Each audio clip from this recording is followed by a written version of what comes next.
Oke, udah ya teman-teman ya. Terima kasih banyak sudah diingatkan teman-teman. Seperti ini. Maka simpulannya apa? Simpulannya berarti kalau pengguna internet tidak meningkat, berarti teknologi tidak berkembang. Aduh, kok pennya tidak enak ini. Terus tadi di atas dia dihubungkan dengan kata atau di soal. Maka di sini juga harus atau. Seseorang tidak bisa berkomunikasi dengan berbagai media.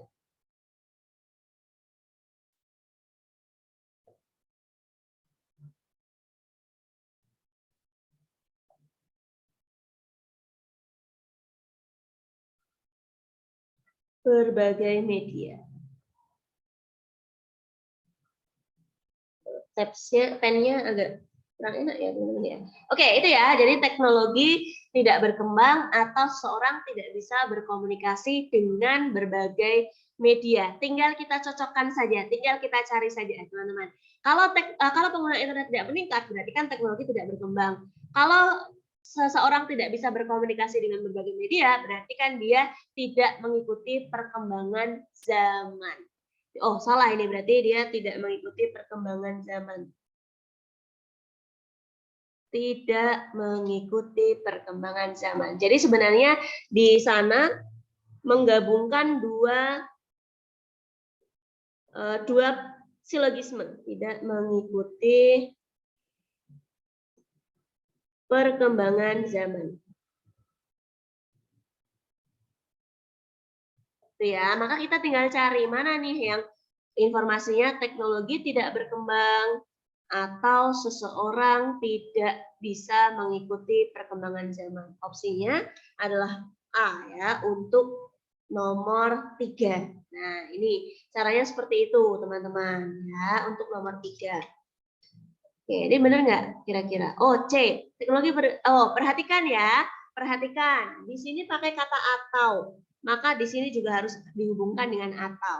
Kalau yang opsi C itu keliru karena dia tiba-tiba muncul kata dan. Tidak sesuai, ya, maka dia keliru. Ya, maka kalau satunya atau, yang nomor berikutnya juga harus pakai atau. Itu untuk nomor 3. Ya, semoga bisa dipahami, teman-teman. Betul, ini ada dua simpulan sebenarnya. Dua simpulan yang dihubungkan dengan kata atau. Ya, ini adalah penggunaan modus tollens, teman-teman. Ya, jadi salah satu menggunakan negasi, salah satu menggunakan kata tidak. Gitu. Maka yang lain juga harus menggunakan kata dia. Ini sebenarnya dua simpulan yang dijadikan dihubungkan dengan kata atau. Gitu. Ini untuk kasus si nomor 3 ini. Kemudian nomor 4, ini tadi sudah tidak ditanyakan ya, teman-teman ya. Nomor 4 itu jawabannya adalah E. Berdasarkan paragraf 3, apabila sebuah negara telah mengembangkan nilai efisiensi efektivitas, mana simpulan yang mungkin benar? Paragraf 3. Oke. Nilai-nilai tersebut adalah efisiensi efektivitas. Ini kata kunci ya, teman-teman ya. Kalau sebuah negara itu sudah mengembangkan nilai efisiensi dan efektivitas, berarti dia adalah negara maju yang sudah menerapkan teknologi komunikasi dan informasi. Jawabannya adalah E. Ya, kemudian nomor 5, ini tadi ditanyakan nggak ya nomor 5 ya? Nah, sebenarnya untuk kasus nomor 5 ini, teman-teman, kita tinggal memahami, kita tinggal mengecek dari tabel yang disajikan. Kita bisa mengubah dia ke dalam logika matematika. Ya, jawabannya di sini adalah opsi. Nah, yang udah ngitung, nah, Kamalia nih, nomor 5E. Kita bisa sesuaikan. Persentase pengguna internet gabungan kantor dan warnet tahun 2014.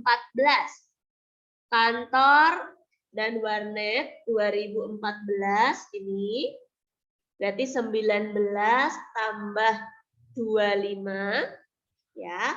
Dia katakan kurang dari tahun 2012.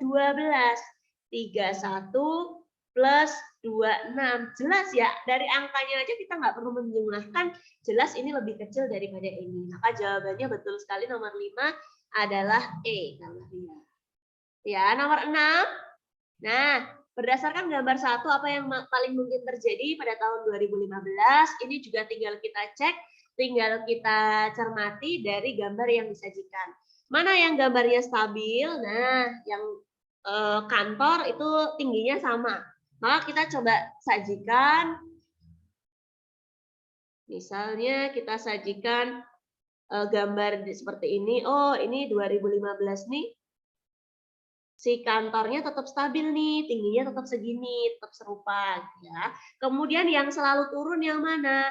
Oh, yang selalu turun itu warnet, semula segini, sekarang turunlah segini. Nah, dari sini berarti kan selisih warnet dan kantor itu akan semakin besar. Untuk yang sekolah itu bisa kita buang dulu, kenapa? Karena dia tingginya fluktuatif, naik turun. Maka kita opsi yang sekolah itu kita buang dulu, kita bandingkan dulu kantor dengan warnet yang selisihnya semakin besar. Jawabannya untuk nomor 5 itu nomor 5 ya, betul nomor 6. Nomor 6 itu jawabannya adalah D. Nah, ini teman-teman sudah banyak juga yang menjawab dengan betul. Nah, kalau satunya stabil, satunya lebih rendah, berarti selisihnya semakin besar. Itu nomor 6. Nomor 7, ini yang ditanyakan juga tadi. Oke, nomor 7 saya ingat nih, ini ada yang tanya tadi. Konstitusi merupakan peraturan tertulis atau tidak tertulis yang menggambarkan sistem ketatanegaraan dan biasanya berisi aturan untuk menjalankan pemerintahan. Setiap negara memiliki perbedaan dan persamaan dalam hal konstitusi. Sebagian negara tidak memiliki konstitusi. Penandanya jelas, teman-teman. Maka ini premis keduanya. Ini premis pertamanya. Ya, simpulannya berdasarkan informasi tersebut adalah suatu negara menjalankan pemerintahan, suatu negara yang menjalankan pemerintahan pasti memiliki konstitusi yang tertulis. Apakah betul? Kita coba buat analisisnya. Premis 1. Premis 1 kita turunkan dulu P1-nya. Setiap negara memiliki perbedaan dan persamaan. Kalau setiap negara memiliki perbedaan dan persamaan, itu kan sama halnya dengan semua negara memiliki perbedaan dan persamaan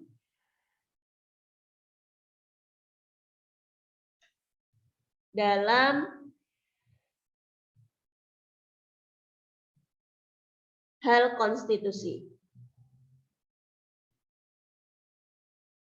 Premis keduanya, sebagian negara tidak memiliki konstitusi.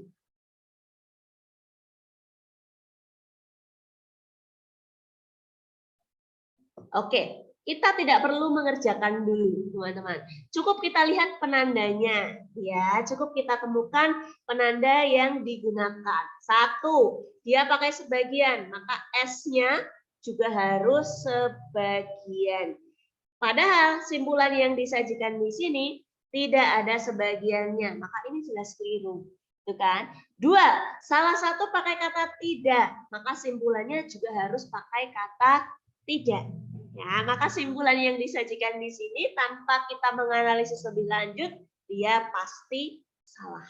Ya, jadi jawabannya itu kalau bukan pasti salah, itu pasti benar atau tidak dapat dinilai untuk kasus si modus ponens dan modus tollens tadi. Ya, teman-teman ya. Jadi jawabannya itu mungkin benar dan mungkin salah, itu tidak pasti, dia tidak akan muncul ya, teman-teman. Jadi opsi biasanya hanya pasti benar, pasti salah, atau tidak dapat dinilai gitu. Nah, ini kalau kita analisis lebih lanjut, semua negara memiliki perbedaan dan persamaan. Ini pernyataan P dalam hal konstitusi, perbedaan dan persamaan dalam hal konstitusi. Ini sebagai he. Sebagian negara tidak memiliki konstitusi. Oke, dia tidak memiliki konstitusi artinya dia negasi he. Maka simpulannya apa? Oh, simpulannya harusnya semua negara atau sebagian negara itu tidak memiliki perbedaan dan persamaan tersebut. Ya, maka si opsi yang disajikan simpulan yang disajikan ini kurang sesuai, dia pasti keliru, ya, dia pasti salah. Jawabannya nomor 7 C. Untuk lebih menjelaskan lagi, teman-teman, kita punya nomor 8. Nah, nomor 8 ini juga simpulan yang menggunakan aturan tersebut. Sebelum mengikuti UTBK, hampir seluruh siswa belajar. Jika semua siswa belajar, maka mereka bisa mengerjakan soal dengan mudah. P, mereka dapat mengerjakan soal dengan mudah. H, ternyata sebagian siswa kesulitan mengerjakan soal. Ya, kalau sebagian siswa kesulitan mengerjakan soal, berarti ini kan negasi H. Maka simpulannya apa? Simpulannya seharusnya adalah negasi P. Modus ponens, ya. Nah, tapi yang dimunculkan di sini negasi dari P itu adalah sebagian siswa tidak belajar, ya. Karena di sini ada kata sebagian, maka simpulannya juga harus sebagian. Betul. Pertama, salah satu menggunakan kata kesulitan, berarti kan kesulitan itu ya hampir mirip lah. Ya, variasi dari tidak bisa mengerjakan soal, ya, kesulitan mengerjakan soal. Nah, intinya dia kan negatif ya, teman-teman ya. Berarti kalau salah satunya itu negatif, dia di bawahnya juga harus negatif. Kalau sebagian siswa tidak bisa mengerjakan soal, berarti sebagian siswa tidak belajar. Simpulannya pasti benar untuk si nomor 8. Ya, teman-teman ya, untuk si kasus nomor 8 ini. Sama nggak dengan aturan dengan modus tollens tadi? Ya, kalau modus tollens tadi aturannya P maka Hi, terus aturan yang keduanya apa? Aturan yang keduanya negasi P atau negasi Hi. Nah, nanti coba. Halo? Hai, ini siapa tadi? Hai. Boleh ya sambil dibuka lagi tadi untuk materinya saya coba sajikan lagi. Negasi Ki. Negasi Hi, berarti betul ya dia bisa disimpulkan ya teman-teman ya. Oke, maka jawabannya negasi dari P. Kalau contoh soal yang pakai mungkin benar dan mungkin salah, berarti dia tidak pakai silogisme. Kalau dia pakai silogisme itu simpulannya pasti benar atau pasti salah, atau dia tidak dapat disimpulkan, tidak dapat dinilai. Ya, kalau ada soal yang simpulan yang mungkin benar atau simpulan yang mungkin salah, itu jelas dia tidak menggunakan hukum silogisme. Ya, teman-teman ya, karena kalau dia pakai silogisme itu aturannya pasti. Ya, tidak mungkin dia sifatnya mungkin. Mungkin itu sifatnya tidak pasti. Itu untuk si nomor 8. Nomor 9 ini tidak ada yang menanyakan. Maka saya anggap sudah bisa dipahami ya teman-teman ya. Untuk soal nomor 9 itu jawabannya adalah B. Ya, nomor 9 itu B. Nomor 10 ada yang tanya nggak tadi ya nomor 10 ya? Oke, kita coba cek. Oke, Kak. Ada ya? Oke, ini mohon maaf chatnya terputus ya teman-teman. Jadi kita harus ulang lagi. Oke, pernyataan yang memperkuat dan juga memperlemah. Ini keluar nih. Memperkuat tadi, memperkuat tadi nomor 10, memperlemah itu nomor 11. Kita cek sekarang. Angka pengangguran di kota P menurun dibanding tahun sebelumnya. Itu pernyataan 1. Pernyataan kedua, menurut seorang ahli ekonomi, pembukaan pabrik kertas pada tahun ini berkontribusi pada penurunan tingkat pengangguran tersebut. Cara untuk mengerjakan tipe soal seperti ini, teman-teman, baca pilihan jawaban yang disajikan, temukan kata atau frasa kunci yang disediakan di sana. Ya. 1, kita coba analisis. Angka pengangguran menurun. Ya, pernyataan pertama angka pengangguran menurun. Pernyataan kedua, pembukaan pabrik kertas berkontribusi pada penurunan. Jadi kan angka penganggurannya itu menurun karena adanya pabrik kertas. Ya, jadi pabrik kertas itu kenapa kok dia bisa menurunkan pengangguran?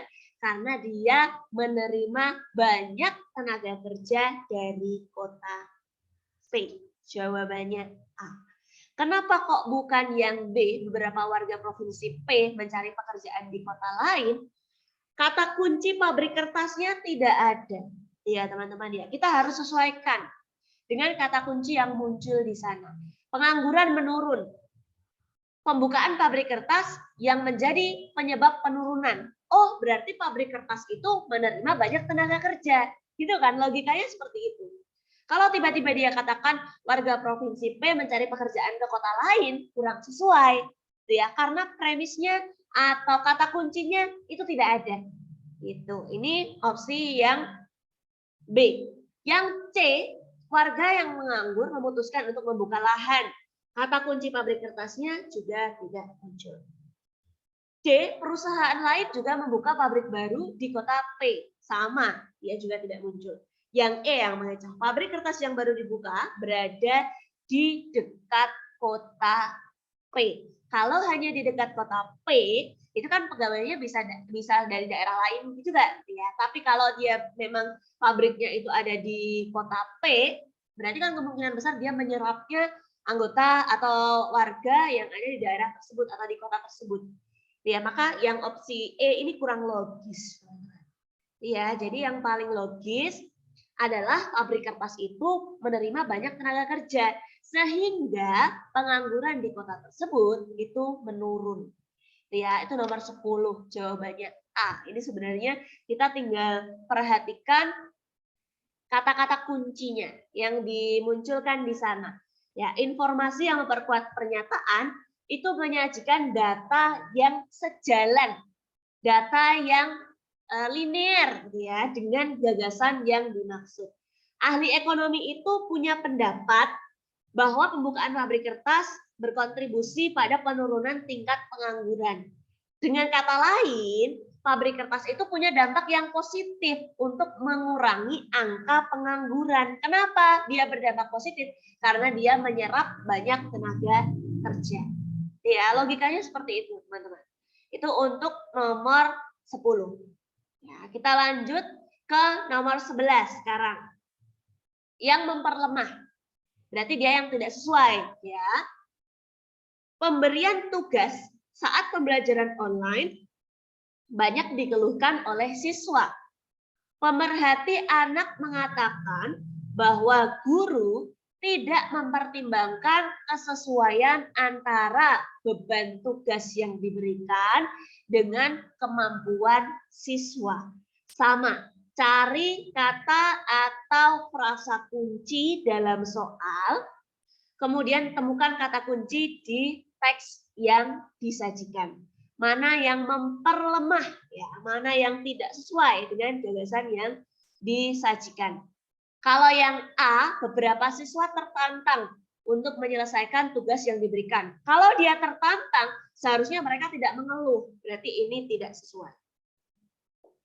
Yang B, pada pembelajaran online, sebagian guru memberikan tugas dengan mempertimbangkan umpan balik. Nggak sesuai dia. Dia tidak berkaitan. Nah, berarti dia bisa dikatakan pernyataan ini memperlemah argumen dari pemerhati anak. Kalau seandainya guru itu memberikan umpan balik, maka seharusnya pembelajaran online itu tidak banyak dikeluhkan. Maka pernyataan yang B ini adalah pernyataan yang memperlemah argumen dari pemerhati anak. Ya, kalau yang C, sebagian guru belum menemukan cara yang efektif dalam pemberian tugas secara online. Mendukung kan dia mendukung gagasan dari pemerhati anak bahwa selain guru itu tidak mempertimbangkan kesesuaian antara beban tugas yang diberikan dengan kemampuan siswa, artinya dia belum menemukan cara yang efektif dalam pemberian tugas. Artinya lagi, kepala sekolah mengeluarkan panduan belum mengeluarkan panduan ya berkaitan dengan pemberian tugas online. Dan orang tua harus lebih mendampingi anak-anaknya siswa-siswinya dalam mengerjakan tugas online. Maka di sini yang memperlemah argumen yang bertentangan ya itu adalah opsi yang B. kata pemerhati anak, guru itu tidak memperhatikan kesesuaian antara beban tugas yang diberikan dengan kemampuan siswa. Kalau tiba-tiba dikatakan sebagian guru memberikan tugas dengan mempertimbangkan umpan balik, berarti itu kan memperlemah pemerhati dari pernyataan dari si pemerhati anak tadi. Itu caranya seperti itu, analisisnya seperti itu, teman-teman ya. Jadi kita tinggal menyesuaikan bahwa informasi yang memperlemah pernyataan itu menyajikan data yang bertolak belakang, tidak sesuai.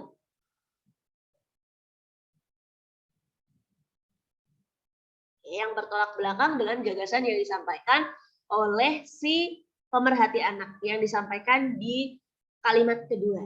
Ya, kalau pemerhati anak itu mengatakan guru tidak mempertimbangkan beban tugas, berarti pembelajaran online itu banyak dikeluhkan. Pernyataan yang bertolak belakang adalah sebagian guru memberikan umpan balik atau feedback. Ya, artinya guru itu tidak serta-merta memberikan tugas, tetapi apa yang disampaikan oleh seperti apa yang disampaikan oleh pemerhati anak. Jadi B itu dia memperlemah argumen yang disampaikan tersebut. Data yang disajikan itu bertolak belakang. Kalau yang mendukung tadi, yang memperkuat tadi, data yang disajikan itu sejalan. Linear. Kalau yang ini dia bertolak belakang. Kita tinggal temukan kata kunci tersebut. Yang mana yang bertolak belakang, mana yang sejalan. Itu untuk opsi nomor 11. Ya? Jadi kan yang ditanya itu di argumen pemerhati anak. Berarti kita fokusnya hanya di argumennya dia saja kan, nggak ke yang lain. Enggak, tidak. Hanya ke argumen dia saja. Oh. Ya, jadi mana pilihan jawaban yang bertolak belakang dengan data yang disampaikan oleh pemerhati anak. Pemerhati anaknya bilang, guru itu tidak mempertimbangkan kesesuaian. Jadi tugas yang diberikan itu terlalu sulit sehingga siswa banyak mengeluh. Kan? Gagasannya seperti itu. Maka kalau siswa merasa tertantang, itu kan berarti dia tidak mendukung ya, tidak mendukung apa yang disampaikan oleh pemerhati anak itu. Dia sebagai tindak lanjut, dia sejalan, ya, maka dia kurang sesuai. Kalau yang C, sebagian guru belum menemukan cara yang efektif, itu juga sama. Dia belum menemukan cara yang efektif, berarti dia juga sejalan. Nah, berarti opsi yang C ini memperkuat. Kepala sekolah mengeluarkan panduan, ini juga memperkuat. Ya, orang tua perlu mendampingi siswa sehingga dia tidak mengalami kesulitan, ini juga memperkuat gagasannya. Gitu. Jadi kita harus benar-benar mencari mana yang bertentangan atau mana yang bertolak belakang. Itu ya. Jadi kita cukup fokuskan ke apa yang menjadi perhatian dari tanggapan dari si tokohnya tersebut. Kalau di sini tadi ahli ekonomi, kalau yang di bawahnya tadi adalah pemerhati anak. Ya, itu nomor 11, teman-teman. Kita lanjut. Oh, ternyata waktu kita sudah habis, teman-teman. Kita coba lanjutkan. Tadi nomor berapa lagi ya? Yang 12 ditanyakan enggak? Manakah pernyataan yang pasti benar? Pasti benar. Jadi kemungkinan besar dia informasi yang disajikan sesuai juga. Jawabannya ini tadi sepertinya tidak ditanyakan. 12 itu jawabannya E. Kemudian 13. Oke, ini ya. Ini 13 juga kasusnya sama. Jawabannya C. Tadi dikatakan pemerhati lingkungan mengatakan tingkat kesehatan warga suatu daerah dapat dilihat dari cara pengelolaan sampah. Pemerhati lingkungan G mengatakan pengelolaan sampah yang buruk akan menyebabkan penurunan kesehatan. Hasil penelitian mengatakan bahwa sampah yang menumpuk dapat mengontaminasi air, meningkatkan penyakit. Berarti kan yang ngomongin tentang penyakit yang mana? Yang ngomongin tentang penyakit, penurunan kesehatan, itu yang pemerhati Y. Maka data yang disajikan itu mendukung apa yang disampaikan oleh si pemerhati Y. Tuh, jawabannya C, nomor 13. 14. 14. Jawabannya adalah D. Ini pakai silogisme, teman-teman. Kalian nanti tinggal cari Ya, mana yang menggunakan aturan tersebut, mana yang menggunakan sebagian, menggunakan semua, temukan ya teman-teman ya. Kemudian yang nomor 15, simpulan yang dapat ditarik. Kita coba sambil cari ya, ya jawaban yang susah. Jawabannya E, nomor 15 itu. 15E, 16 tidak mendukung. Ini juga sama, tadi sudah kita cek. Tadi mendukung dan tidak mendukung sudah kita bahas. Ini jawabannya adalah E. 16, kemudian 17. 17 jawabannya adalah B. 18 jawabannya adalah D. 19 C.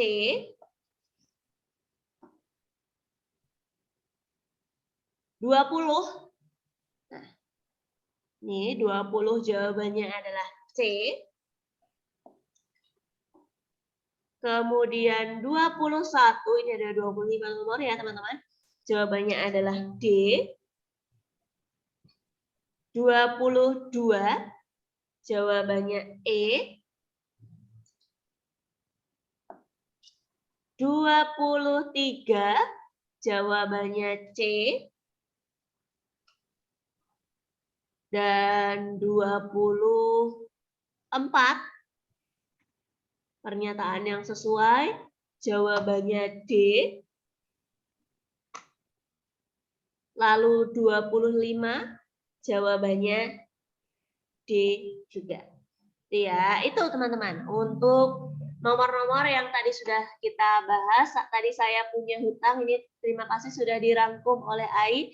Saya punya hutang untuk mengirimkan materi terkait penalaran umum.